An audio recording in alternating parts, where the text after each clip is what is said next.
Litis Chika Donnie, inaming napakasaya niya na umabot sila ni Belle ng napakatagal.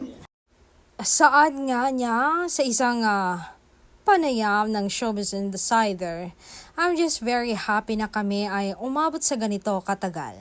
I'm just very proud of ourselves na magsi 7 years na nga kami ngayon. Just very thankful kasi ang dami ni Belle na na-improve sa akin, sa sarili ko.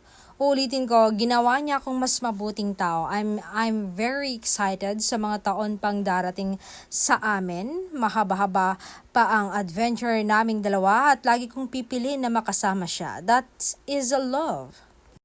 Pakilig na saad ng Mati ni Idol.